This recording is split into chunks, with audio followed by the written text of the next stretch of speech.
gandakan pahalanya di sisinya, dan semoga kita istiqomah di jalannya, amin ya rabbal alamin. Salawat dan salam teriring untuk junjungan kita Nabi besar Muhammad sallallahu alaihi wasallam beserta para keluarganya, para sahabatnya, para tabi'in, tabi'in dan seluruh pengikutnya setia sampai akhir zaman. Jamaah rahimakumullah, pada kesempatan yang lalu kita sudah membahas tentang perbedaan antara akidah dengan tauhid, bahwa tauhid itu adalah merupakan salah satu pembahasan dalam masalah akidah, atau tauhid adalah merupakan bahasan yang paling penting dalam masalah akidah, sehingga seringkali disebut akidah itu tauhid atau tauhid itu akidah, padahal tauhid adalah bagian dari pembahasan di dalam akidah. Namun tauhid adalah pembahasan yang paling penting dalam akidah ini, sehingga sering disebutkan bahwa akidah itu adalah tauhid. Baik jemaah rahimakumullah, pada hari ini insyaallah kita masuk ke halaman ke-8, yaitu yang kelima ya. Jadi masih muqaddimah bagian yang kelima. Yang sekarang yang ke-6 ya. Sadisan yang ke-6, yaitu haqiqatut tauhid wa ahammiyatuhu. Haqiqatut tauhid wa ahammiyatuhu. Hakikat tauhid dan urgensinya. Hakikat tauhid dan urgensi tauhid. Jemaah rahimakumullah, pengarang di sini yaitu Abdullah bin Shalih Al-Qusayyir, beliau menyebutkan ya tentang hakikat tauhid itu adalah incidabul qalbi warruhi ila Allah ta'ala mahabbatan wa ta'ziman wa khawfan wa inabatan wa khudu'an bi an ya'malal abdu lillahi ta'ala salihan fayaf'alul ma'murat mastata'a wa yatrukul manhiyat wa yatubu ilallahi minas sayyi'at taubatan nasuha raghbatan wa raja'an wa rahbatan wa khawfan wa tam'an wa huwa madlulu syahadati alla ilaha illallah wa muqtadaha wa awwalul wajibati wa ahammul muhimmat wa syartu qabulil amal wa athqalu syai'in fil mizan. Qala ta'ala fa'lam annahu la ilaha illallah wastaghfir li dhanbika walil mu'minina wal mu'minat. Wa qala ta'ala ya ayyuhan nasu u'budu rabbakum. Wa qala subhanahu wa ma umiru illa liya'budullaha mukhlishina lahud-din hunafa. Wa qala ta'ala wa'budullaha wa la tusyriku bihi syai'a. Jemaah rahimakumullah, jadi hakikat tauhid yang disebutkan di sini adalah bahwa tauhid itu merupakan incidabul qalbi warruh ilallah ta'ala. Jadi orang ketika sudah bertauhid ya, hakikatnya itu adalah bahwa roh dan hati itu tertarik ya kepada Allah Subhanahu wa taala. Di incidab itu tertariknya hati dan roh kepada Allah Subhanahu wa ta'ala, mahabbatan wa ta'ziman, dengan rasa cinta. Hati tertarik, roh tertarik kepada Allah Subhanahu wa ta'ala dengan rasa cinta. Wa ta'ziman, dan juga dengan rasa keagungan, ta'zim, pengagungan kepada Allah Subhanahu wa ta'ala. wa khaufan, dan juga disertai dengan rasa takut kepada Allah Subhanahu wa ta'ala, wa inabatan wa khudu'an, dan merasa kembali kepada Allah Subhanahu wa ta'ala dan penuh dengan ketaatan, khudu', patuh dan taat kepada Allah Subhanahu wa ta'ala, bi an ya'malal abdu lillahi ta'ala salihan, sehingga dia akan melakukan amal-amal ya kepada Allah Subhanahu wa ta'ala dengan ikhlas, dengan amal yang baik, salihan. Bi an ya'mal abdu lillahi ta'ala salihan. Jadi sehingga seorang hamba itu akan beramal untuk Allah dengan amal yang soleh, fayaf'al al-ma'murat, maka dia melakukan yang diperintahkan, mastata'a, sesuai dengan kemampuan, wa yatrukul manhiyat, dan dia meninggalkan hal-hal yang dilarang, wa yatubu ilallah, dan dia bertobat kepada Allah, minas sayyi'at, dari perbuatan-perbuatan yang salah, taubatan nasuhan, dengan taubatan nasuha, taubat yang sungguh-sungguh, rahbatan wa raja'an wa rahbatan wa khaufan wa tam'an, dengan rasa cinta dan harap, dengan rasa khawatir dan takut, wa tam'an, dan dengan perasaan berharap mendapatkan ampunan dari Allah Subhanahu wa ta'ala. Sampai di sini dijelaskan bahwa hakikat tauhid itu adalah tertariknya hati dan roh ini, tertarik kepada Allah Subhanahu wa ta'ala, tapi dibarengi dengan rasa cinta, tertarik kepada Allah, bukan saja tertarik tapi ada rasa cinta di sana, mahabbatan, dirasa cinta kepada Allah Subhanahu wa ta'ala, sehingga mengakibatkan akan dengan mudah dia melakukan apa saja yang Allah kehendaki. Orang itu kalau cinta itu akan rela melakukan apa saja kalau itu diperintah oleh yang dicintai. Ya. Jadi kalau cinta itu apa saja perintahnya itu akan dilaksanakan. Jadi hati tertarik. Jadi dengan perasaan itu tertarik kepada Allah Subhanahu wa ta'ala dengan rasa cinta, sehingga semuanya akan dikerjakan, dan ketika Allah perintahkan itu maka dia melaksanakan dengan sangat ringan sekali, dengan rasa suka, ya, rasa cinta, sehingga akan terasa ringan apapun perintah Allah Subhanahu wa ta'ala. Ini karena ada rasa mahabbah tadi. Wa ta'ziman, tapi cintanya bukan cinta kepada manusia, tapi ada ta'zim. Kalau cinta kepada manusia kan akhirnya kan banyak menuntut gitu kan. Cinta kepada manusia itu adalah mencintai dan menuntut, tapi kalau cinta kepada Allah Subhanahu wa ta'ala adalah ta'ziman, dengan mengagungan,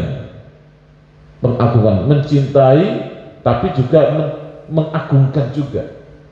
Mencintai Allah, mengagungkan Allah Subhanahu wa ta'ala, sehingga dia tetap takjub kepada Allah Subhanahu wa ta'ala, ta'zim kepada Allah Subhanahu wa ta'ala, sehingga tetap memuliakannya, mengagungkannya, dan merasa bahwa Allah itu begitu agung, dia itu kecil.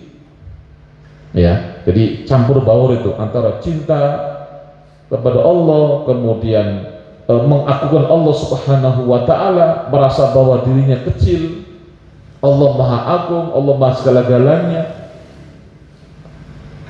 ditambah dengan wa khaufan, dan juga ada rasa takut juga, wa inabatan wa khudu'an, dan merasa bahwa semua milik Allah, sehingga semua kembali kepada Allah Subhanahu wa ta'ala. Wa inabatan wa khudu'an, Jadi merasa bahwa dia akan kembali kepada Allah Subhanahu wa taala. Semuanya milik Allah Subhanahu wa taala. Sehingga tidak merasa bahwa dia itu memiliki, tapi justru dia dimiliki oleh Allah Subhanahu wa taala. Orang itu kalau merasa memiliki, itu akhirnya mau seenak saja. Tapi kalau merasa dimiliki, itu akan nggak mau seenaknya saja. Bahwa dia itu milik Allah Subhanahu wa taala. Maka dia akan menjaga dirinya. Ya, menjaga dirinya bahwa ini milik Allah. Maka fisiknya milik Allah, hartanya milik Allah Subhanahu wa taala, sehingga nggak mau menggunakan semau kita, tapi bagaimana maunya Allah Subhanahu wa taala. Ya. Kalau kita itu merasa memiliki sesuatu, kadang-kadang kita seenak saja, mau diapain kayak itu seenaknya kita. Tapi kalau kita merasa kita nggak memiliki, tapi kita dimiliki oleh Allah, maka kita akan menjaga itu semuanya. Karena nanti akan diminta oleh Allah pertanggungjawaban. Kita punya tangan, iya tangan kita, tapi itu adalah hakikatnya milik Allah Subhanahu wa taala. Kita punya mata, tapi itu mata itu milik Allah Subhanahu wa taala, harus terjaga mata tersebut. Kita punya tangan, punya kaki, itu milik Allah, harus terjaga itu, dan kita gunakan sesuai yang Allah kehendaki, sesuai yang Allah inginkan, sesuai yang Allah ridhoi. Begitu, karena ini tangan itu milik Allah, bukan milik kita sebenarnya. Nah, ini inabah wa inabatan, merasa kembali kepada Allah Subhanahu wa taala. Nah, itulah kenapa kalau kita mendengar ada berita kematian, itu kita baca innalillahi wa inna ilaihi raji'un. Kita itu milik Allah dan kita semuanya kembali kepada Allah. Nah, ini mengingatkan bahwa semua itu milik Allah Subhanahu wa taala. Jangan merasa bahwa tangan saya terserah mau ngapain. Nah, nggak begitu. Itu tangan milik Allah itu sebenarnya. Ya. Mulut saya mau apa sih terserah saya. Salah itu mulut milik Allah Subhanahu wa taala sebenarnya, bukan milik kita. Ya, karena sesungguhnya lillahi ma fis samawati wa ma fil ard. Apa saja yang ada di langit dan di bumi itu milik Allah Subhanahu wa taala. Maka termasuk diri kita milik Allah Subhanahu wa taala. Karena semua milik Allah Subhanahu wa taala, Allah berhak mau ngapain. Allah berhak, ayo kamu jihad fisabilillah misalnya, Allah berhak untuk itu. Ayo kamu zakat, Allah berhak untuk itu. Itu harta milik Allah Subhanahu wa taala. Allah ambil, Allah berhak. Bahkan saat Allah mengambil semuanya pun Allah berhak. Nah, ini karena ketika kita merasa bahwa kita milik Allah Subhanahu wa taala, maka akan terasa ringan untuk melakukan apa saja yang diperintah oleh Allah Subhanahu wa taala. Ya. Ayo bangun sujud kepada Allah. Ya ringan, karena apa? Ini milik Allah tuh. Milik Allah semuanya. Mata kita, tangan, kaki kita milik Allah Subhanahu wa taala. Allah mengatakan gunakan untuk sujud, jangan gunakan untuk yang lain-lainnya, misalnya begitu. Itu milik Allah. Makanya kalau kemudian kita menggunakannya tidak sesuai dengan ridha Allah, itu berarti kita lancang dengan milik Allah itu. Kalau kita menggunakannya ya dengan yang tidak sesuai yang Allah kehendaki, maka kita menggunakan sesuatu yang tidak sesuai bertempatnya, membuat Allah murka. Nah, coba rahimakumullah. Jadi perasaan inabatan wa khudu'an. Maka seorang yang bertauhid, ya, berakidah, bertauhid itu, maka dia memiliki perasaan seperti itu. Ada rasa cinta kepada Allah, ada rasa pengagungan kepada Allah, ada rasa takut kepada Allah, ada merasa bahwa dia itu pasti akan kembali kepada Allah dan merasa tunduk kepada Allah Subhanahu wa taala. Ya. Jadi itu seorang mukmin seperti itu. Ada perasaan cinta campur takut. Cinta juga campur takut. Dan biasanya orang kalau cinta itu pasti diiringi dengan takut dan juga diiringi dengan harapan-harapan, berharap kepada yang dicintai. Contoh gini, suami istri itu saling mencintai, pasti ada rasa cinta, ada rasa takut, ada rasa harap, ya kan? Kalau orang mencintai begitu, pasti ada rasa cinta, rasa takut, ada rasa harap. Enggak kok, katanya, saya cinta aja, saya nggak takut sama suami saya. Itu bohong. Kalau cinta pasti takut juga. Atau balikannya sang suami, enggak, saya nggak takut sama istri, tak, itu bohong. Kalau cinta pasti ada rasa takut. Tahu bagaimana? Maksudnya adalah takut kalau dia gak suka, kan begitu kan? Kalau orang itu tuh inginnya pasangannya selalu suka sama dia. Kalau dia kalau dia sampai pasangan itu nggak suka, dia takut. Takut kalau pasangannya nggak suka, ya. Takut kalau pasangannya marah. Adalah takut. Jadi cinta itu selalu diiringi dengan takut. Kalau sang suami nggak takut istrinya seperti itu, berarti nggak cinta. Marah biar aja marah, ngapain sih? Karena dulu saya marah, dia marah, berarti gak cinta berarti.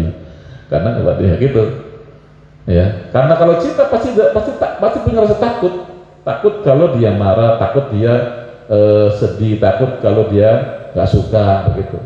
Dan juga ada rasa harap. Dia pasti berharap, orang itu cinta pasti berharap supaya dia menerimanya, berharap supaya ya dia dicintai, kan begitu kan? Orang mencintai pasti berharap dicintai. Orang mencintai pasti diharap, ya, saya mencintai dia, tapi dia nggak mau mencintai saya ingin dicintai dia, kan gitu kan? Kalau mencintai seperti itu. Nah, coba rahimakumullah, ini juga berlaku manusia kepada Allah Subhanahu wa Ta'ala.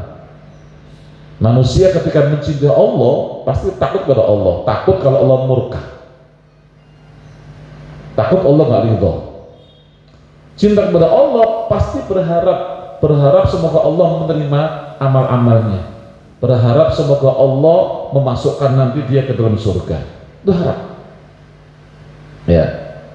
Makanya saya mengkritik, ya, ungkapan-ungkapan yang katanya itu adalah dari dari seorang ulama terdahulu, katanya, ya, saya hanya cinta kepada Allah, saya nggak berharap apa-apa kepada Allah, saya nggak berharap surganya, saya nggak takut dengan nerakanya, saya cinta kepada Allah.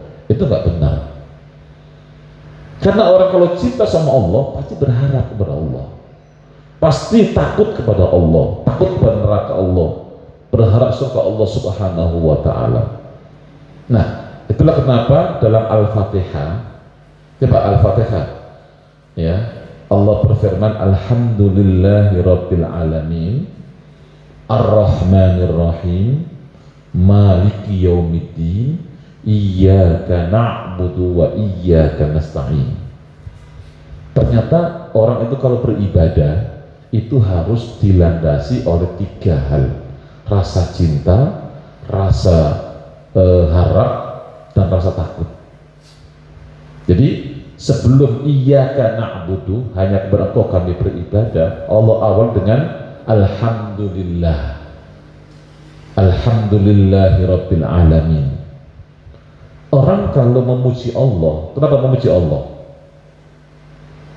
Karena Allah Maha Pemberi, semuanya Allah beri. Kita itu diberi oleh bermacam-macam dari Allah Subhanahu wa Ta'ala. Alhamdulillah. Jadi makanya kita memuji Allah. Kenapa? Allah yang paling baik kepada kita. Pemberian Allah gak pernah habis-habisnya kepada kita. Ya, pemberian udara, pemberian air, pemberian nikmat badan kita yang sehat dan sebagainya. Itu nikmatnya gak pernah berhenti dari Allah Subhanahu wa Ta'ala. Maka alhamdulillahirabbil alamin. Kalau kita mengetahui seperti itu, bahwa Allah yang paling baik kepada kita, Allah yang selalu memberikan nikmat, maka akan muncul cinta kepada Allah Subhanahu wa Ta'ala. Ya kan? Kenapa sih kamu suka sama dia? Oh, dia baik sama saya, kan begitu. Kenapa kita cinta sama orang tua kita? Karena mereka adalah orang yang sangat berjasa kepada kita. Makanya kemudian kalau kita menghadirkan nikmat Allah kepada kita, maka akan muncul tadi alhamdulillahirabbil alamin. Ya, segala puji bagi Allah Subhanahu wa taala, Tuhan semesta alam. Nah, ketika membaca alhamdulillah ini muncul rasa cinta. Kalau kita baca dengan perasaan, ya, menghadirkan perasaan, itu akan muncul cinta. Alhamdulillahirabbil alamin, cinta kepada Allah. Kemudian Ar-Rahmanir Rahim, Ar-Rahman yang Maha Pengasih lagi Maha Penyayang. Orang kalau menyebutkan nama seperti ini, itu apa yang muncul? Ketika kita mengucap Ar-Rahman, Ar-Rahim, itu apa maksudnya? Ada harapan. Seperti kita mengatakan Ya Razzaq, maksudnya apa maksudnya? Harap mendapatkan rezeki. Ya Ghafar, berharap mendapatkan ampunan. Kan gitu kan? Nah, sama dengan Ar-Rahman, Ar-Rahim, mengharap mendapatkan kasih Allah Subhanahu wa taala. Jadi muncul harap. Setelah alhamdulillah muncul rasa cinta, Ar-Rahman Ar-Rahim muncul rasa harap, kemudian ditutup dengan Maliki Yaumiddin, yang menguasai hari pembalasan, hari kiamat. Oh, muncul apa? Rasa takut. Muncul rasa takut. Nah, setelah ada rasa cinta, rasa harap, rasa takut, baru kemudian iyyaka na'budu wa iyyaka nasta'in. Hanya kepada Engkau kami menyembah, beribadah, dan hanya kepada Engkau kami meminta. Maka harus ada rasa cinta, rasa harap, dan rasa takut kepada Allah Subhanahu wa taala.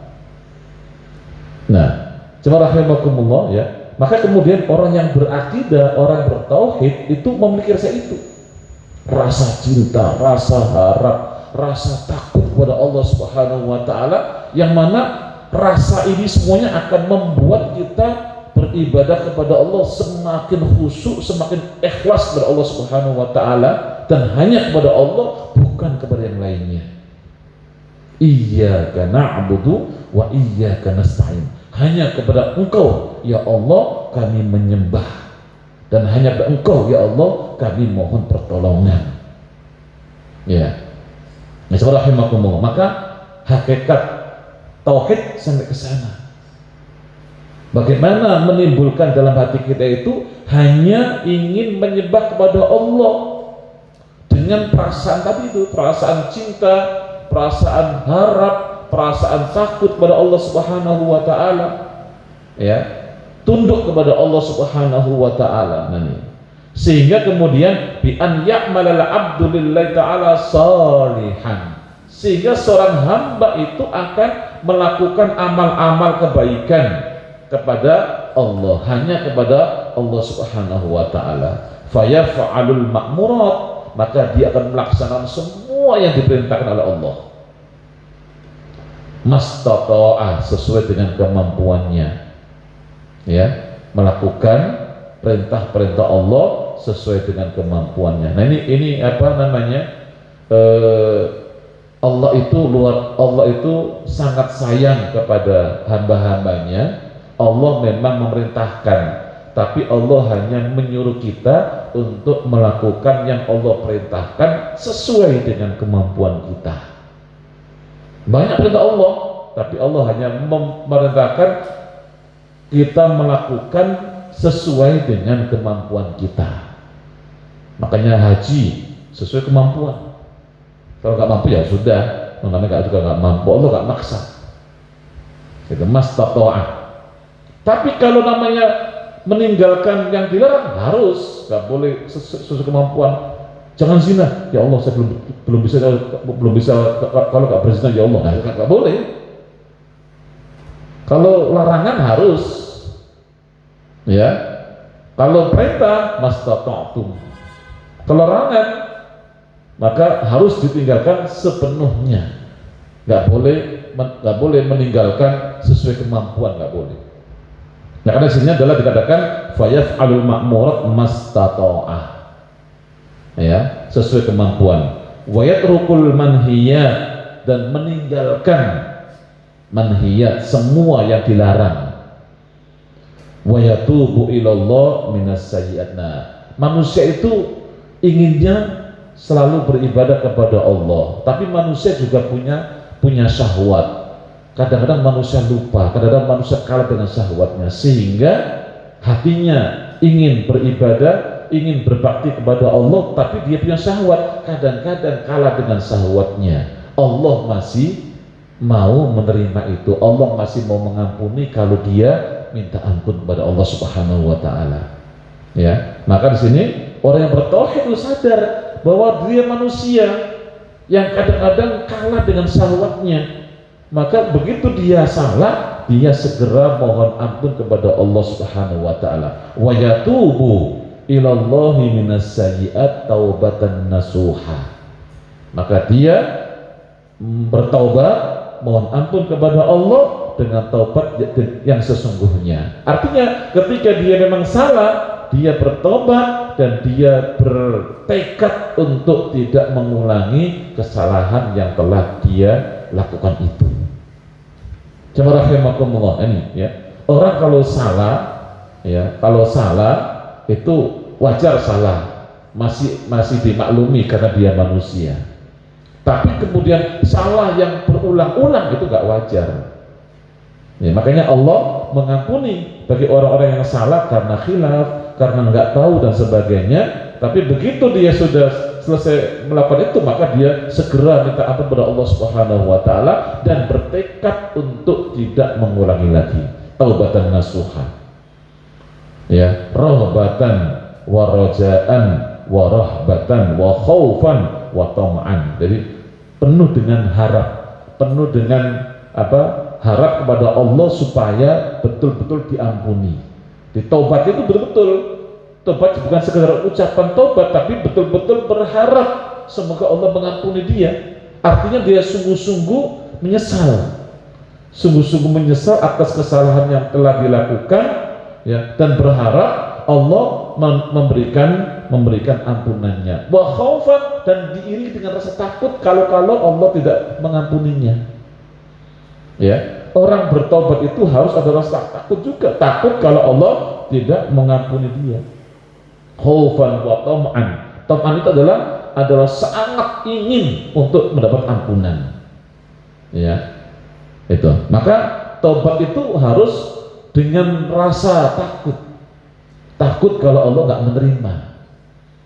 Rasa harap agar Allah menerima taubatnya. Rasa harap agar Allah mengampuni kesalahannya, dan rasa takut kalau Allah tidak mau mengampuninya. Nah, ini ketika orang bertobat penuh dengan rasa takut, ya, bukan tobat sambil istighfar sambil ketawa. Enggak, itu bukan tobat itu. Astagfirullah sambil ketawa-ketawa, itu bukan tobat. Tobat itu adalah sungguh-sungguh. Dan kemudian ada rasa takut kalau Allah itu nggak terima taubatnya dia. Nah gitu, itu taubat dan nasuha seperti itu. Ya, maka orang yang bertauhid itu merasa bahwa dirinya sudah berusaha untuk berbuat baik, tapi sadar bahwa dirinya manusia yang kadang-kadang punya kesalahan, dan ketika salah langsung kemudian dia mohon ampun kepada Allah Subhanahu wa taala. Nah, jemaah rahimakumullah, itu semuanya, ya, itu semua itu adalah wa huwa madlulu syahadati alla ilaha illallah wa muqtadaha. Itu semuanya adalah kandungan syahadat, kandungan syahadat la ilaha illallah, ya, itu kandungan syahadat la ilaha illallah. Maka kalimat la ilaha illallah itu sangat dalam kandungannya, ya, kandungannya sangat luar biasa dalamnya, kandungan kalimat la ilaha illallah. Karena ketika orang bersyahadat asyhadu alla ilaha illallah, itu kan berikrar, bersumpah pada Allah bahwa dia bersumpah tidak ada ilah kecuali Allah. Ilah itu apa? Ilah itu Ilah itu sering diartikan, diterjemah dengan Tuhan, tapi itu maknanya sangat kering kalau hanya diartikan dengan Tuhan. Betul, tapi perlu difahami bahwa ilah itu dalam bahasa Arab itu artinya sangat luas sekali. Ya, ilah. Jadi kalau kalimat kan ilah itu dari kata aliha ya'lahu ilahan. Aliha itu ya, ilah, aliha itu artinya itu adalah itma'anna bihi, itma'anna bihi, jadi tenang kepadanya, itu ilah. Artinya bahwa ilah itu adalah tempat mencari ketenangan. Ini pertama ya, pertama nih, arti pertama, tempat mencari ketenangan. Jadi ketika la ilaha illallah, nah, di antara maknanya itu adalah yang harus kita rasakan, tidak ada tempat mencari ketenangan kecuali Allah. Maaf nih ya, banyak orang-orang kan kalau apa namanya sedang resah itu supaya tenang itu dengan cara-cara ya bermacam-macam. Supaya tenang, kadang-kadang dengerin musik, kan begitu. Pusing, akhirnya apa? Udah dengerin musik aja, akhirnya dia merasa tenang. Berarti itu menjadikan musik sebagai ilah dia sebenarnya. Ada orang resah lalu merokok, tenang, gitu. Berarti rokok itu ilah dia sebenarnya. Ya, jadi banyak masalah, kemudian apa larinya apa? Larinya minum-minum khamar atau apa? Berarti itu ilah dia. Karena di antara arti ilah itu adalah itma'anna bihi, tenang kepadanya. Maka kalau la ilaha illallah itu tidak ada tempat mencari ketenangan kecuali Allah. Karena itu Allah menyuruh kita kalau kita ada masalah kembali pada Allah. Ya, ingat Allah Subhanahu wa ta'ala, tenang hati kamu. Nah itu ilah. Karena Allah itu ilah, tempat mencari ketenangan. Ya. Walladzina amanu wa tatma'innu qulubuhum bi dzikrillah. Ala bi dzikrillah tatma'innul qulub. Ketahuilah, dengan ingat kepada Allah hati kamu tentram. Karena ilah itu adalah tempat mencari ketenangan. Makanya jangan sampai kita itu kemudian ya mencari ketenangan kepada hal lain. Kalau banyak masalah, ngadu kepada Allah, tenang hati kita. Oh, itu ilah kita. Bagaimana kita itu mencari ketenangan kepada Allah Subhanahu wa ta'ala. Nah, itu ilah, la ilaha illallah itu di antara artinya. Itma'anna bihi. Ya. Di antara mana ilah, aliha, istajara ilaihi. Itu berlindung kepadanya. Jadi tidak ada tempat mencari perlindungan kecuali kepada Allah. Makanya kita sering baca a'udzubillahi minasyaitonirrajim. Aku berlindung kepada Allah. Ya, istajara bihi. Jadi mohon, maka kemudian kalau kita mengatakan la ilaha illallah artinya tidak ada tempat mencari perlindungan kecuali kepada Allah Subhanahu wa ta'ala. Ya. Nah, kemudian di antara mana ilah lagi, mana ilah adalah kalau ada dari artinya itu adalah rindu kepadanya, rindu kepadanya dan cinta kepadanya, itu ilah. Ya, dalam bahasa Arab itu gini, ada kalimat alihatiflu ila ummihi, alihatiflu ila ummihi, aliha ilah, alihatiflu ila ummihi, atau alihar radi'u ila ummihi. Jadi anak kecil yang baru disapih oleh ibunya, ya mungkin umur sekitar 2 tahun gitu ya, disapih oleh ibunya. Tadinya menyusu, lalu disapih sama ibunya ditinggal. mungkin kerja atau bagaimana, tinggal sama ibunya atau ada acara seharian, kemudian setelah seharian gak ketemu, ibunya pulang. Begitu pulang, assalamualaikum, sang anak kecil itu mendengar suara ibunya, kira-kira bagaimana? Ya, apa yang dilakukan oleh anak tersebut? Begitu mendengar ibunya di pintu, gitu kan, assalamualaikum, dia ada di mungkin ruang tengah atau ruang belakang, kedua ibu itu bagaimana? Pasti lari menuju ibunya, lalu langsung merangkul ibunya, mungkin sambil nangis-nangis gitu kan, ibu lama sekali gitu kan.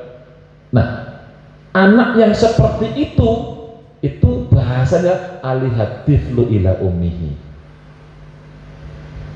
Itu bahasanya alihat tiflu ila ummihi, anak yang lari kepada ibunya dengan rasa rindu cinta kepada ibunya.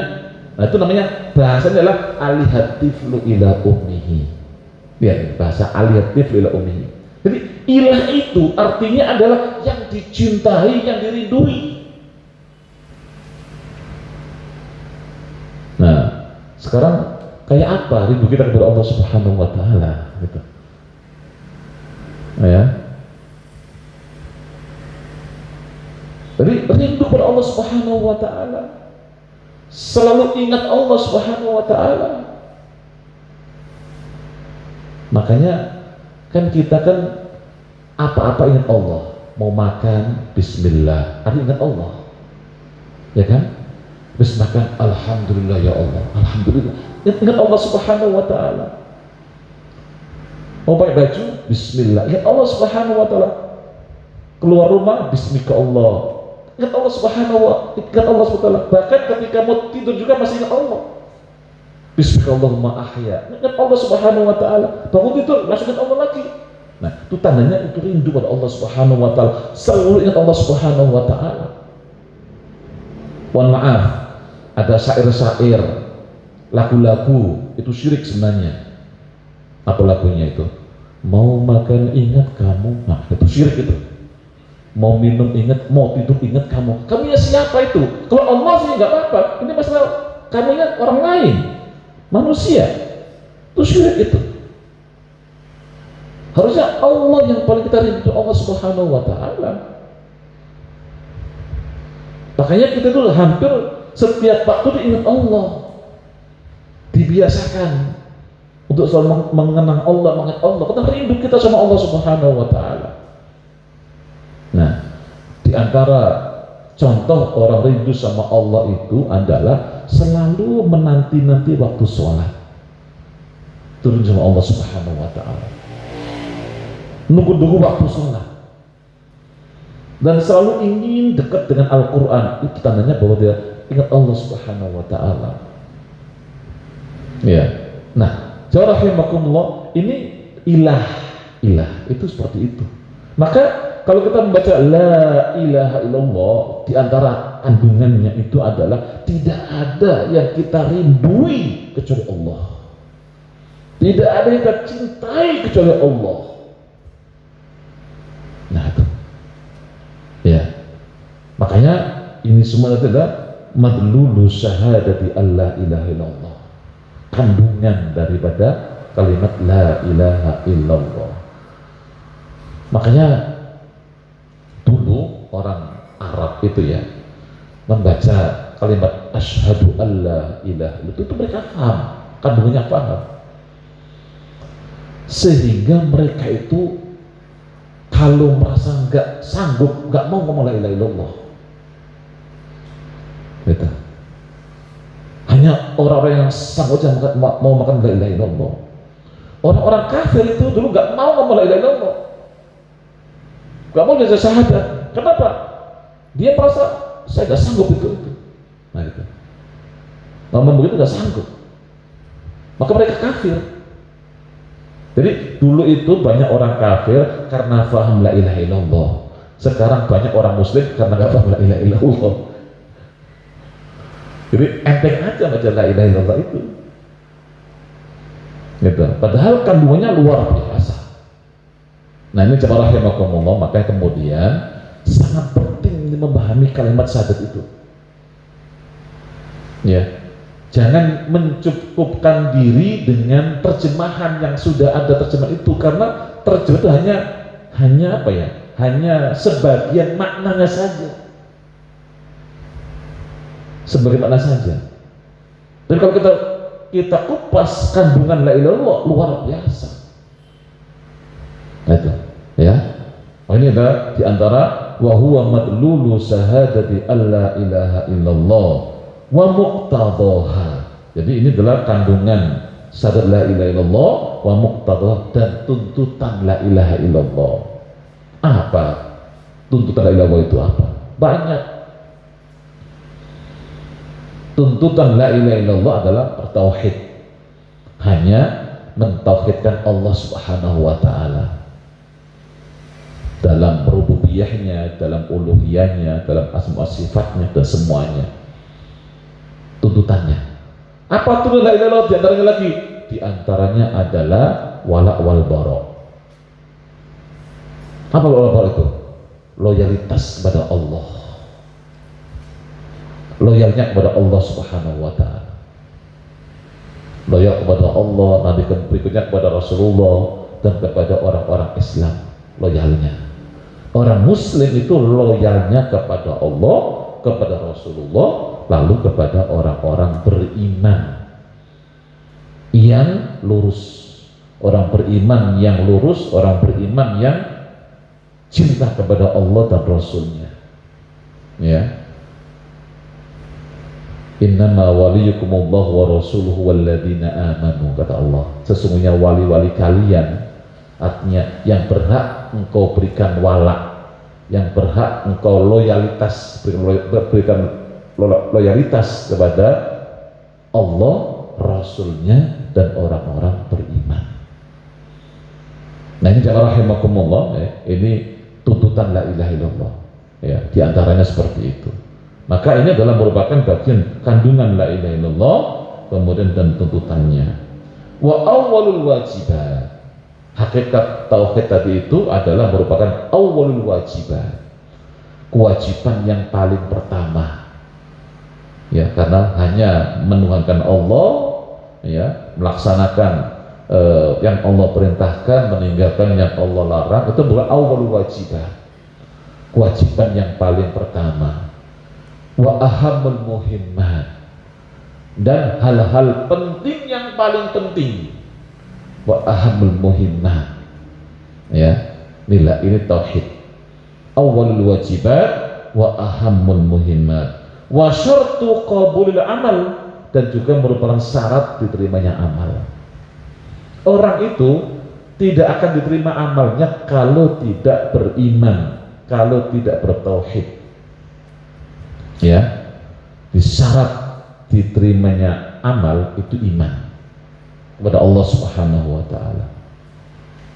Maka orang-orang kafir, meskipun dia baik sebaik apapun, itu nanti di akhirat gak dapat apa-apa. Ya, orang kafir itu ada yang baik, ada yang buruk, ada yang baik, ada yang dermawan, ada banyak. Orang kafir, dia dermawan, sayang kepada orang-orang miskin, ada. Orang kafir tapi dia sodako di mana-mana, memberikan bantuan di mana-mana. Ada orang yang kesusahan dibantu, baik. Tapi itu di dunia saja dia baik, di dunia saja dia baik, dan dipuji orang di dunia, tapi nanti di akhirat tidak mendapatkan apa-apa. Kenapa? Karena syarat diterimanya amal di sisi Allah itu adalah iman tadi itu. Makanya ini adalah syartu qabul amal, syarat diterimanya amal manusia itu adalah bertauhid tadi, beriman kepada Allah Subhanahu wa ta'ala. Wa afqalu syai'in fil mizan, dan tauhid itu adalah, ya, kalimat baca la ilaha illallah itu adalah afqalu syai'in fil mizan. Jadi yang paling berat nanti timbangannya. Ya. Makanya kemudian orang kalau bertauhid itu amalnya jadi berat, amal kebaikannya jadi berat. Kalau dia semakin kuat keimanannya, itu semakin memberatkan amal timbangannya, semakin bagus amal timbangan tersebut. Jadi gini, orang itu misalnya ya, sama-sama sholat, tapi kalau antara orang yang tauhidnya sangat bagus dengan tauhidnya yang biasa-biasa aja, beda nilai insya Allah Subhanahu wa ta'ala. Nanti timbangannya lebih berat yang bertauhid tersebut. Sama-sama sedekah, tapi beda nilainya. Cuma rahimakumullah, makanya kemudian ya, amal-amalnya para sahabat itu gak tertandingi. Meskipun mungkin ya gak lebih banyak dari amal-amal orang sekarang misalnya begitu. Kalau dilihat dari kuantitasnya itu mungkin orang-orang sekarang lebih banyak amal-amalnya, tapi kualitasnya orang-orang dulu itu jauh lebih hebat, sehingga imannya para sahabat, amalnya para sahabat itu tidak akan tertandingi oleh siapapun setelah mereka, karena bobotnya beda ya, beda bobot. Nah ini kenapa? Karena tauhid tadi itu, semakin bagus tauhidnya maka semakin memberatkan amal kebaikannya ya. Ini maka disini adalah wa afqalu syai'in fil mizan, maka paling berat nanti timbangannya itu. Qala ta'ala fa'lam annahu la ilaha illallah wastaghfir li dzambik walil mu'minina wal mu'minat. Lihat sini, fa'lam annahu la ilaha illallah, maka ketahuilah. Kalimat fa'lam itu ketahuilah atau ilmuilah, la ilaha illallah, bahwa sesungguhnya tidak ada ilah selain Allah Subhanahu wa ta'ala, wastaghfir li dzambik, dan mohon ampunlah kepada Allah atas dosa-dosa kamu, walil mu'minina wal mu'minat, dan juga untuk orang-orang beriman laki-laki maupun perempuan. Jamaah rahimakumullah, sedikit di sini masalah fa'lam annahu la ilaha illallah. Fa'lam itu ilmuilah, ketahuilah ya. Ini berarti kita perlu mengetahui tentang la ilaha illallah itu. Ini berarti kita perlu mengkaji tentang la ilaha illallah itu. Maka kalimat fa'lam itu bisa ketahuilah, dan juga bisa berarti pelajarilah la ilaha illallah itu ya. Sekarang ini ya ini diantara apa namanya hal-hal yang kurang baik adalah kita rajin baca la ilaha illallah tapi kita kurang mempelajarinya, memberarti la ilaha illallah. Ini yang masih saya disayangkan.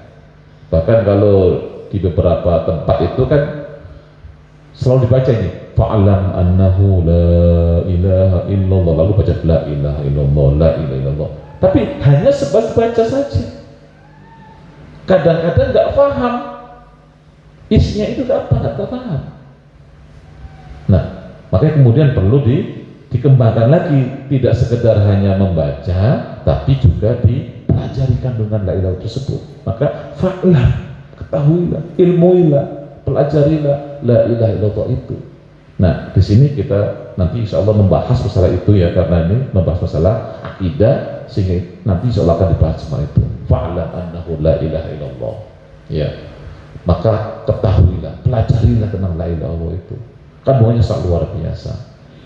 Kemudian Allah juga berfirman, ya ayyuhan nas u'budu rabbakum, hai manusia, u'budu rabbakum, wahai para manusia ya, sembahlah Tuhan kalian. Coba rahimakumullah, di sini ya ayyuhan nas, memanggil semua manusia untuk beribadah kepada Allah. Jadi ini panggilan untuk semua manusia, wahai para manusia. Yang harus beribadah itu bukan hanya orang beriman, Tapi semua manusia itu wajib beribadah kepada Allah Subhanahu wa taala. Makanya nanti ketika di hari kiamat itu ya, itu apa namanya? Orang-orang itu yang dimasukkan ke dalam neraka ditanya kenapa masuk neraka? Di antaranya adalah karena saya tidak beribadah kepada Allah. Ya. Jadi kenapa masuk neraka sakor? Karena kami dulu nggak sholat, begitu. Jadi orang kafir itu sebenarnya juga diwajibkan sholat. Cuman karena dia masih kafir, meskipun dia sholat ditolak oleh Allah Subhanahu wa taala. Tapi perintah untuk beribadah itu perintah kepada semua manusia, semua orang, semua mukallaf itu diperintah oleh Allah untuk beribadah kepada Allah. Maka ya ayyuhan nasu ubudu rabbakum, wahai manusia, ubudu rabbakum. Maka perintah beribadah itu kepada semua manusia, bukan hanya kepada orang beriman sesungguhnya, tapi kepada semua manusia. Ya, kita kadang-kadang masih memahami perintah ibadah hanya kepada orang-orang beriman saja. Kalau sudah beriman maka wajib beribadah. Tidak, kepada semua orang wajib beribadah kepada Allah Subhanahu wa taala. Cuman kalau belum beriman, meskipun dia beribadah tidak diterima oleh Allah Subhanahu wa taala. Karena syarat diterimanya ibadah itu adalah iman kepada Allah Subhanahu wa taala. Artinya bahwa orang kafir itu tidak gugur kewajiban, tetap ada kewajiban untuk beribadah kepada Allah Subhanahu wa taala. Sebagaimana juga orang-orang beriman yang lain juga wajib beribadah kepada Allah. Kemudian Allah juga berfirman, ya, wa ma umiru illa liya'budullaha mukhlishina lahuddin hunafa. Ini perintah untuk beribadah kepada Allah dan dengan keikhlasan, ya, ikhlas kepada Allah Subhanahu wa taala. Jadi mukhlishina lahuddin hunafa. Jadi ikhlas, beribadah dengan ikhlas hanya kepada Allah Subhanahu wa taala. Berikutnya wa'budullaha wa la tusyriku bihi syai'a. Beribadah kepada Allah dan jangan mensekutukan Allah dengan apapun. Ya, ibadah ikhlas hanya kepada Allah dan tidak mensekutukan kepada Allah Subhanahu wa taala. Nah, coba rahimakumullah, ini hakikat tauhid tadi itu. Nah, kemudian Rasulullah SAW, ini pentingnya tauhid. Ya. Jadi begitu pentingnya tauhid ini adalah awalul wajibat. Kewajiban yang paling pertama adalah masalah tauhid ini. Masalah akidah, masalah tauhid ini. Wa ahamul muhimmat, dan hal-hal yang paling penting itu adalah masalah ini. Ya. Maka kemudian Rasulullah SAW ketika Rasul itu mengirim utusan, mengirim sahabatnya untuk berdakwah ke negeri lain, misalnya ketika Rasulullah SAW mengirimkan Mu'adz bin Jabal. Ini Mu'adz adalah seorang sahabat yang faqih, itu Mu'adz bin Jabal. Kata Rasulullah SAW, Mu'adz bin Jabal itu adalah orang yang paling faham masalah halal haram. Itu Mu'adz bin Jabal. Yang paling ngerti masalah halal haram adalah Mu'adz bin Jabal ini. Nah, Rasulullah SAW mengirim Mu'adz bin Jabal ini ke daerah Yaman untuk berdakwah sendirian, nggak dibiayai. Ya, Mu'adz bin Jabal nggak dibiayai. Suruh berangkat ke Yaman untuk berdakwah di sana. Ya, jadi kata Rasulullah SAW ketika mengirim Mu'adz bin Jabal, ya, qala sallallahu alaihi wasallam li Mu'adz indama ba'athahu ilal Yaman. Rasulullah berkata kepada Mu'adz ketika mengirim dia ke Yaman, falyakun awwala ma tad'uhum ilaihi ayyuwahidullah. Ya, kata Rasulullah, maka hendaklah yang pertama kali yang kamu dakwahkan kepada mereka itu adalah an yuwahhidullah, agar mereka mentauhidkan Allah. Artinya, wahai Mu'adz, yang pertama kali yang harus kamu dakwahkan kepada mereka itu adalah tentang tauhid, agar mereka hanya menyembah Allah Subhanahu wa ta'ala, agar mereka hanya menuhankan Allah saja, tidak menuhankan yang lainnya. An yuwahhidullah, ya. Jadi ini perintah Rasulullah kepada Mu'adz bin Jabal ketika berdakwah ke Yaman. Yang pertama kali yang harus didakwahkan adalah masalah akidah, masalah tauhid, masalah mengesahkan Allah Subhanahu wa ta'ala. Oleh karena itu, ini adalah merupakan kewajiban yang paling utama, hal yang paling penting dari yang penting tentang masalah akidah, masalah tauhid ini. Maka di sini katakan fadallat hadhihi nusus wa ghairuha mimma jaa fi ma'naha ala anna tauhid haqqu rabbil alamin wa a'zamu wajibin 'alal mukallafin wa awwalu ma yadkhulu bihil islam wa a'zamu mukaffir lil atham. Ya, sekali lagi, fadallat hadhihi nusus wa ghairuha mimma jaa fi ma'naha ala anna tauhid haqqu rabbil alamin wa a'zamu wajibin 'alal mukallafin wa awwalu ma yadkhulu bihil islam wa a'zamu mukaffirin lil atham. Maka nas-nas ini menunjukkan, fadallat menunjukkan, ya, hadhihi nusus, nas-nas ini tadi beberapa ayat dan juga hadis Rasulullah SAW. Maka nas-nas tadi itu fa'lam annahu la ilaha illallah wastaghfir li dzambik, kemudian ya ayyuhan nasu ubudu rabbakum wa ma umiru illa liya'budu wa mukhlis lahuddin wa'budullaha wa la tusyriku bi syai'a. Kemudian sabda Rasulullah SAW, falyakun awwal ma tad'uhum ilahi ayyuhidullah. Nah, nas-nas itu semuanya menunjukkan, ya, wa ghairuha, dan juga yang lain-lainnya, mimma jaa fi maknaha, dari apa yang telah datang tentang maknanya itu adalah bahwa anna tauhid haqqu rabbil alamin, bahwa tauhid itu merupakan haknya Allah, Tuhan semesta alam. Jadi itu hak Allah Subhanahu wa ta'ala. Hak Allah itu adalah agar kita mentauhidkan Allah. Itu hak Allah. Jadi Allah itu punya hak atas kita, ya. Allah punya hak atas kita. Jadi ya, apa itu hak Allah? Hak Allah adalah untuk diesahkan, ditauhidkan. Kalau itu hak Allah, berarti itu kewajiban kita. Kewajiban kita yang pertama kali adalah mengesahkan Allah, mentauhidkan Allah Subhanahu wa ta'ala. Jadi, ya, ini hak Allah, berarti kewajiban kita, ya.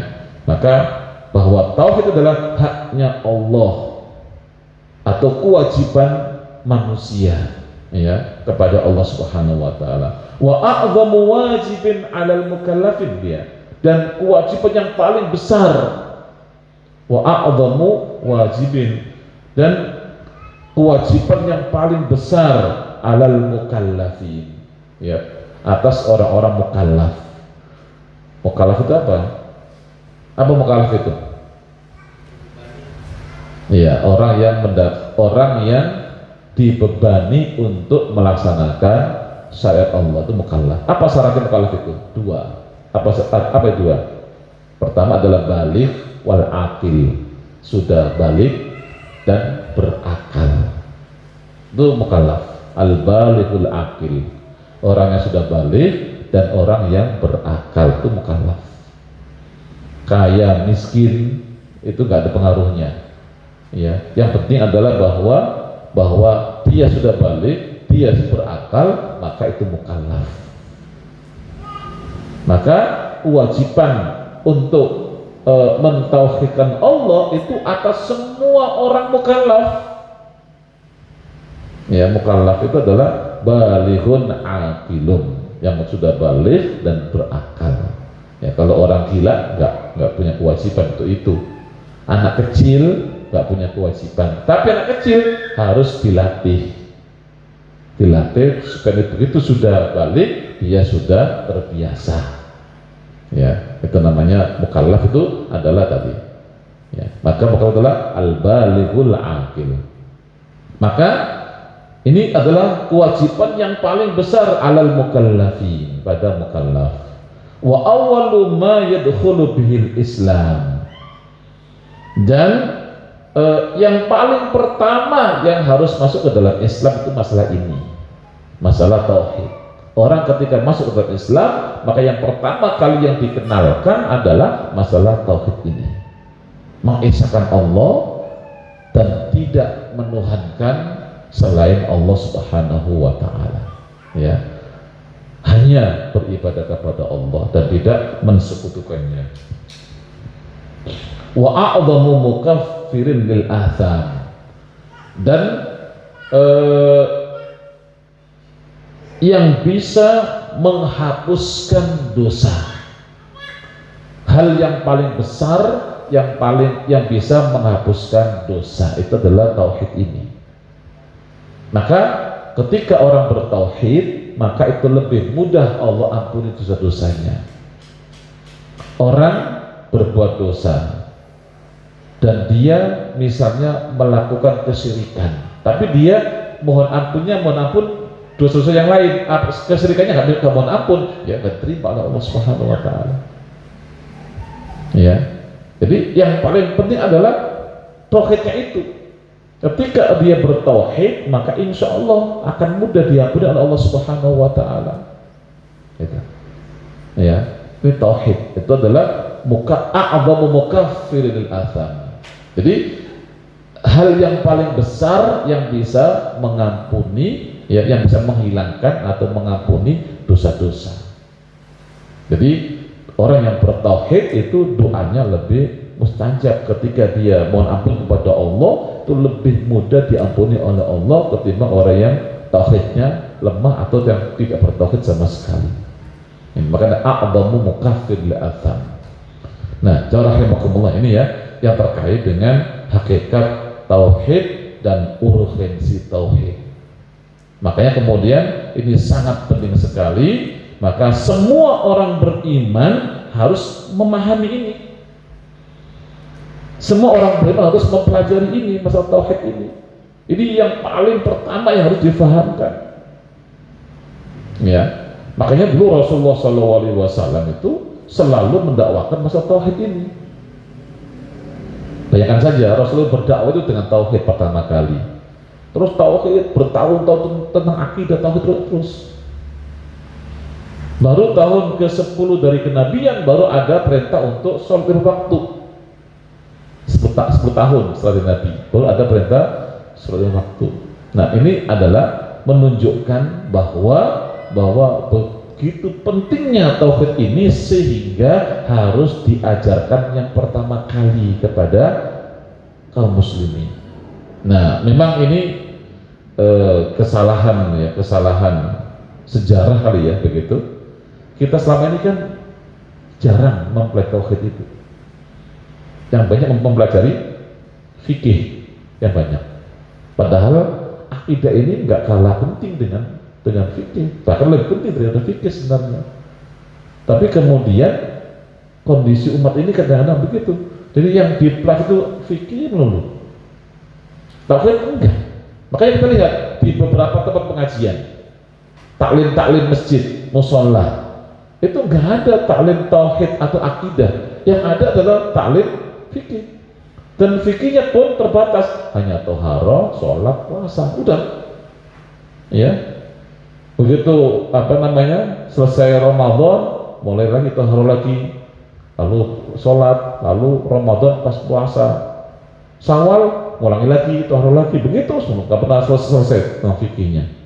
Sementara akidahnya nggak ada pembahasan sama sekali.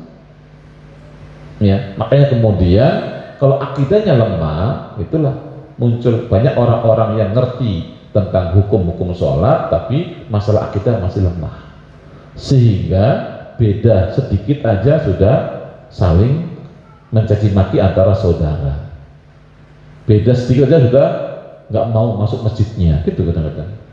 Ya, beda tata cara sholatnya, hanya beda masalah-masalah furu'iyah, nggak satu kunut, satu nggak kunut, nggak mau masuk ke masjid yang lain.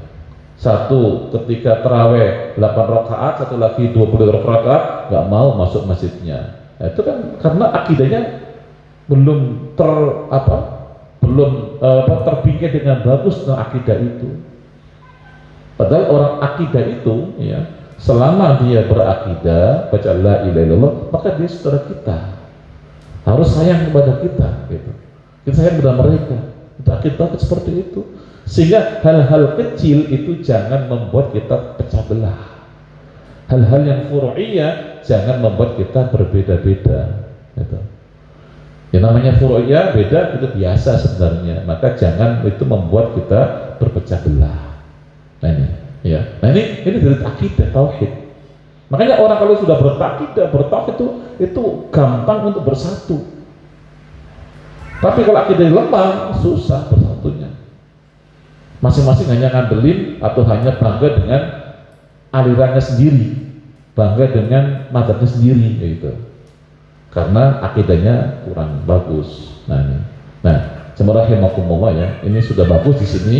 Akidah ini menjadi sorotan, menjadi hal yang sangat diutamakan, ya. Dan ini barangkali semoga nanti akan terus bisa kita kaji dengan baik, sehingga akan bisa lebih bagus lagi dalam memahami akidah kita. Sehingga melalui pemahaman akidah yang benar itu akan membuat semangat kita dalam memahami agama kita lebih jauh lagi. Karena orang kalau sudah kenal akidah dengan baik, maka itu dengan sendirinya akan semangat untuk mengkaji yang lain-lainnya. Ya, semangat untuk mengkaji yang lain itu ketika akidahnya bagus. Kalau akidahnya lemah, ya hanya ya kadang-kadang cuma fanatik dengan mazhab saja, nggak mau dengar yang lain. Itu ketika akidah lemah itu. Ya, kalau akidahnya kuat itu semangat nanti dengan yang lain. Nah itu, ya, makanya kemudian belajar itu jangan hanya kepada satu golongan saja, tapi harus kepada semua ulama-ulama kita ambil ilmunya. Kadang-kadang kita satu mazhab, kadang-kadang nanti timbul fanatik dengan mazhab, nggak boleh. Ya, ambil pada semua ulama-ulama kita, ambil kebaikan-kebaikannya. Nah begitu. Ya, jangan sampai kemudian hanya satu ustadz nutup kuping dari yang lain-lainnya, jangan. Nanti akan timbul fanatik dengan satu mazhab itu, nggak boleh. Ya, kita harus membuka diri dan kemudian bisa memilah mana yang benar dan mana yang salah. Nah, ketika sudah dilandasi dengan akidah yang benar, insya Allah kita akan bisa memilah mana yang benar dan mana yang tidak benar nanti. Nah gitu.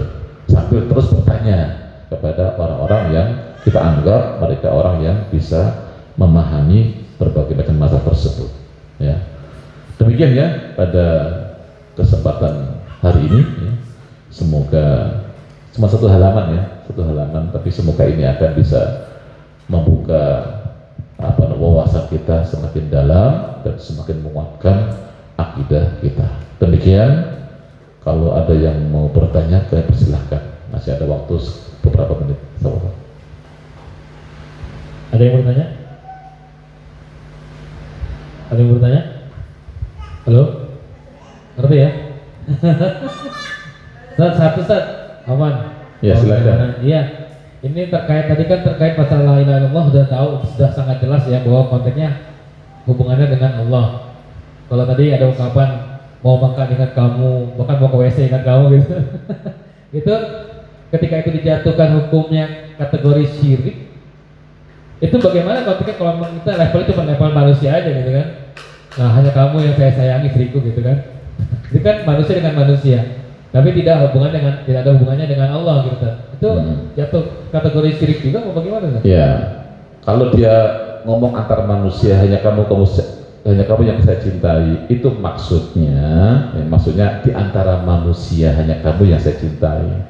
Dengan Allah lain lagi, Allah ya paling saya cintai, gitu. Ya, hati manusia hatinya begitu hatinya. Kalau dia bertauhid. Tapi kalau hanya kamu yang cintai, tidak ada yang lain, nah itu nggak boleh. Ya, Allah pasti yang paling kita cintai. Tapi ketika konteksnya hanya antar manusia, ya boleh begitu. Kalau konteksnya hanya antar manusia. Tapi ketika orang hatinya memang hanya istrinya yang paling dia cintai, mengalahkan cinta kepada Allah, nah, itu syirik udah. Makanya ada namanya asyirku fil mahabbah. Syirik dalam masalah cinta. Maka secinta apapun kita kepada manusia, nggak boleh mengalahkan cinta kita kepada Allah Subhanahu wa Ta'ala. Itu. Tapi kalau hanya dalam konteks kemanusiaan, ya antar manusia saja maksudnya begitu, hanya engkau yang saya cintai, ya nggak apa-apa. Tapi kan bahasa itu kan kadang-kadang kita nggak tahu. Hati manusia kan kadang-kadang memang cintanya hanya pada orang itu, pada Allah enggak. Nah itu syirik. Makanya di sini kembali kepada orangnya, ya hanya kembali kepada orangnya. Apakah itu konteksnya hanya kepada manusia atau memang dia mencintai istrinya melebihi segala cinta yang ada. Nah kalau melebihi segala yang ada itu syirik, ya gitu. Jadi kembali kepada orangnya, pada hatinya bagaimana, maksud ngomong itu apa maksudnya, itu kembali dia yang tahu ya. Jadi kita nggak bisa mengatakan tuh syirik, ya nggak juga, tergantung tadi hatinya itu maksudnya antar manusia saja ataukah untuk segala-galanya. Kalau untuk segala-galanya ya pasti syirik itu, karena bagaimanapun Allah yang harus paling kita cintai. Ada juga yang suami bercanda, ya sayang kamu tuh nomor 2 bagi saya. Padahal maksud saya nomor 2 saya, siapa yang kamu cintai lagi, siapa? Ya Allah, gitu. Baru diem gitu kan. Tapi kan kadang-kadang bikin deg-degan istri kalau ngomong gitu kan gitu. Nah itu iya. Baik, silakan. Ada lagi? Aku ya? Cukup ya? Masya Allah.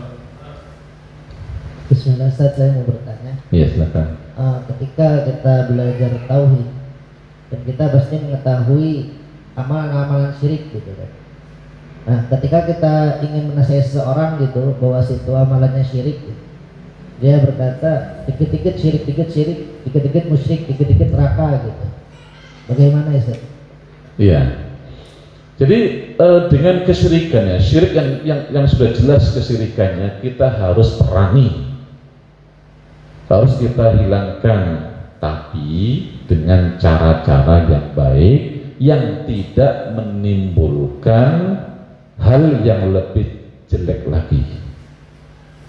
Ya, maksud saya, jangan sampai kita itu berdakwah ngajak orang supaya tidak syirik, tapi justru dia malah melawan Islam dengan keras. Nah itu malah lebih bahaya lagi. Malah dia saja benci sama Islam. Nah itu jangan sampai seperti itu.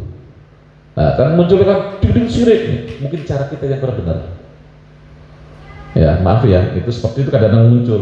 Sehingga yang kita ajak agar tidak syirik itu dia malah frontal kepada kita. Dikit-dikit syirik, musyrik. Gitu. Artinya apa? Bahwa cara kita dalam mendakwahi dia itu kurang tepat. Sehingga yang timbul bukannya dia sadar, tapi malah antipati, gitu. Antipati dengan kita, gitu. Jangan sampai. Jadi itu kemungkinan kitanya salah dalam cara berdakwahnya, gitu ya. Jadi apa namanya? Kita perlu mengetahui latar belakangnya bagaimana, sehingga kemudian masuknya bagaimana supaya dia itu nggak tersinggung, supaya dia itu bisa menerima dengan baik, dan supaya dia itu akhirnya mau belajar. Nah harus begitu.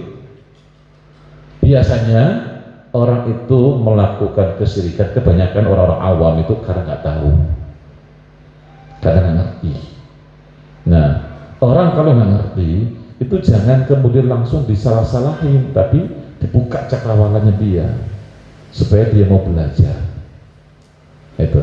Nah, makanya kemudian mendakwai orang yang awam dengan mendakwai orang yang berilmu beda caranya. Kalau caranya itu disamaratakan, nanti akan begitu tadi timbulnya dikit-dikit syirik. Nah, akhirnya dia tidak mau belajar, malah antipati dengan orang-orang yang belajar. Ini gara-gara ngaji, begitu gitu kan? Yang senang ngajinya akhirnya. Itu. Makanya sahabat rahimakumullah ya. Makanya dalam berdakwah itu memang nggak cukup kita tahu yang benar, nggak cukup.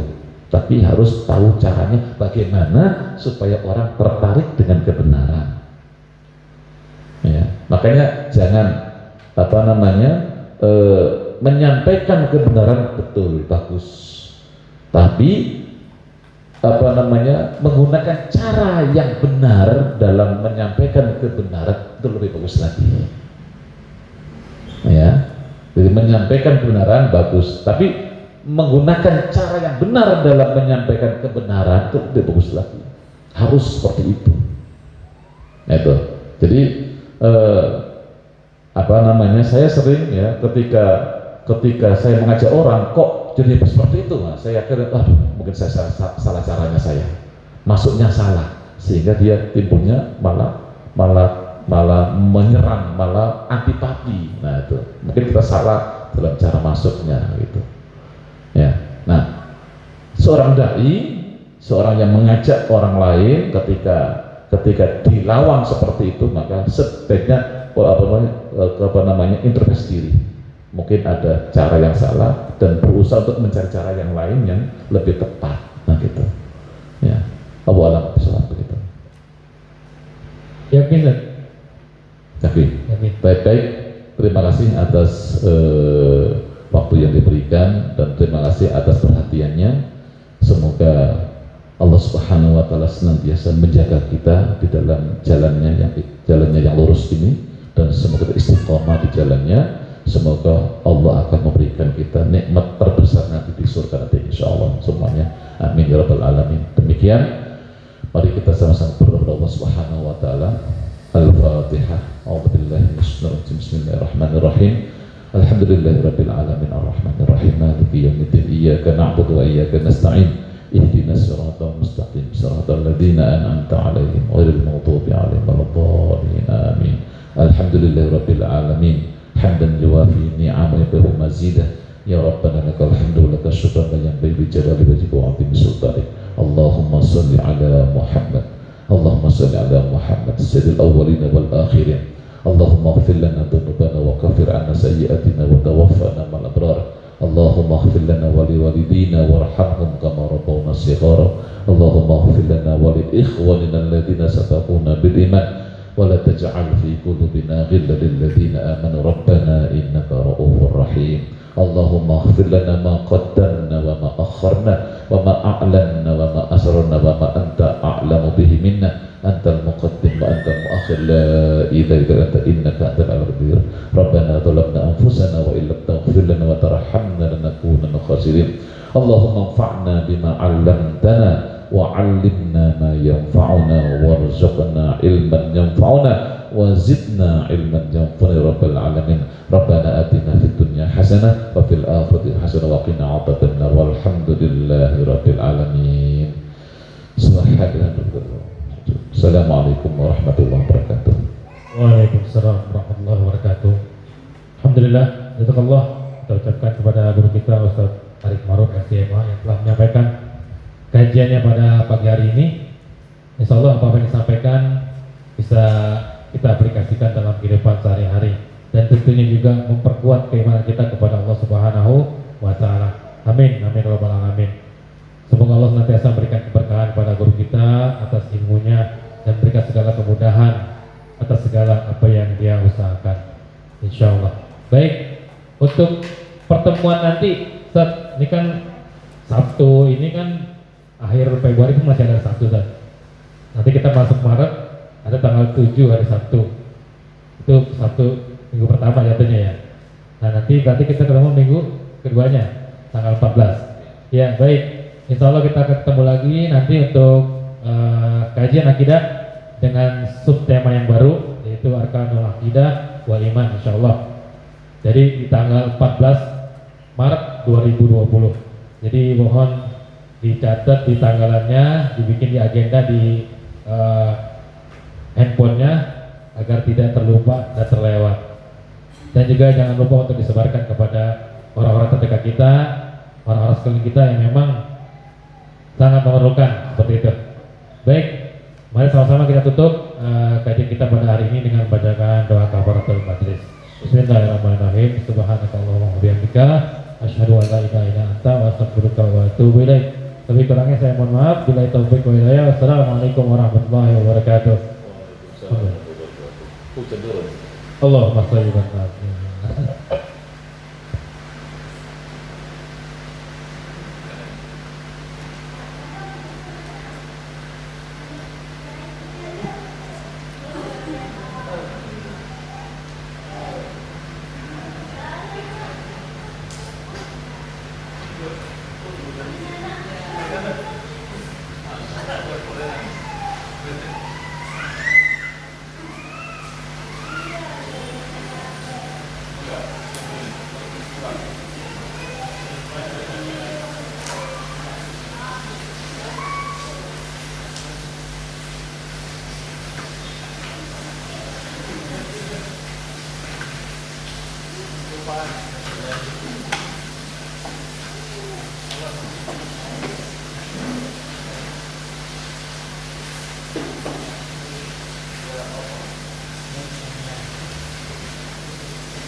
Silakan.